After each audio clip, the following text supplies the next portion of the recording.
Hey everyone, Kevin Lewis here with Home Life Benchmark Tenants Realty, and it's time for your November 2024 Fraser Valley Real Estate Market Update.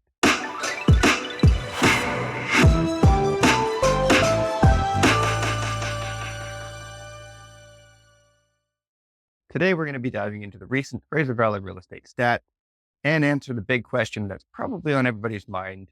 Are we seeing the market come back? We're going to break down the numbers and see if the uptick in sales last month does point toward the larger shift or what it actually means for the market. October marked the first monthly increase in sales in 5 months.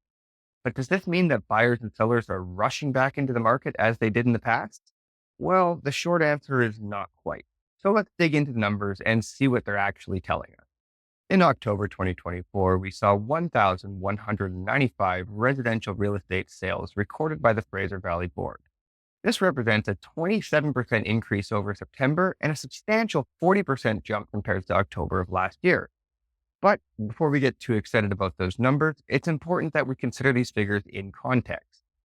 Despite these gains, sales are still 12% below the 10-year average for the month of October. This means we're moving closer to seasonal norms, but not quite at the level you would indicate a major market shift. Many news sources don't seem to be touching on this 10-year average this month, which is something that they'll often touch on, but I believe it is a key metric for understanding exactly where we are in the market right now. As far as new listings go, October 2024 saw 2,678 new homes hit the market, which is 32% above the 10-year average. This increase in supply helps keep the market balanced, even though the total inventory did decline a bit during the last month. Despite that month-to-month decline we saw in total inventory numbers, we still finished October 2024 with 6,809 homes, the most homes we've seen available for sale in any October over the past 10 years, and 32% higher than the October average for the past 10 years. Often you'll see media mentioning inventory declines, but again, without the larger picture, and these numbers can be misleading, trying to indicate that maybe the market is a little bit more active than it actually is. The sales to active listing ratio is a useful tool for gauging the market dynamics. It represents how many homes sell out of every 100 homes listed for that segment of the market. In October, overall, we finished with 18%.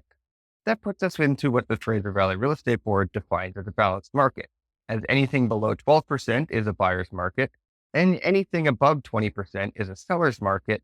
Everything in between makes up the balanced market territory where we did sit. While the market on a whole was considered a balanced market at 18%, if we break things down, we get a little bit better idea of what segments of the market are selling more than others. Detached homes finished at 15%, still well within buyer's market territory, and condos a little bit higher at 18%, getting closer towards that seller's market threshold. However, townhouses continue to remain the most desirable property type with a 24% ratio. So what have prices been doing with all of this different activity? Well, they've been relatively stable with a slight decline with a 0.7% month over month and a year-to-year drop of 3.8% compared to last October. It is notable that we're in the 7th consecutive month of price declines, albeit those declines month to month are typically less than 1%.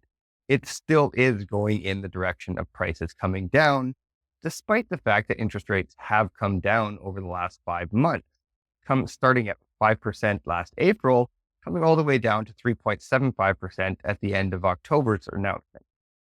Most analysts seem to agree that December 11th rate announcement is likely going to have more decreases in our Bank of Canada policy rate.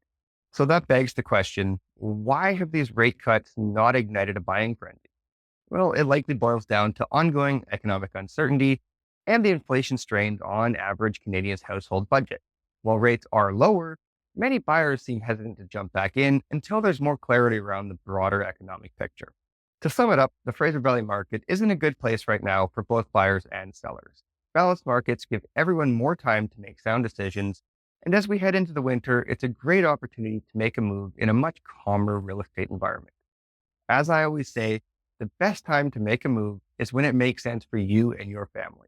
If you are thinking about making a move in the near future, or you just want to chat about the market, see what your home's currently worth, don't be afraid to reach out. I'm always here to help answer your questions and provide the insights you need.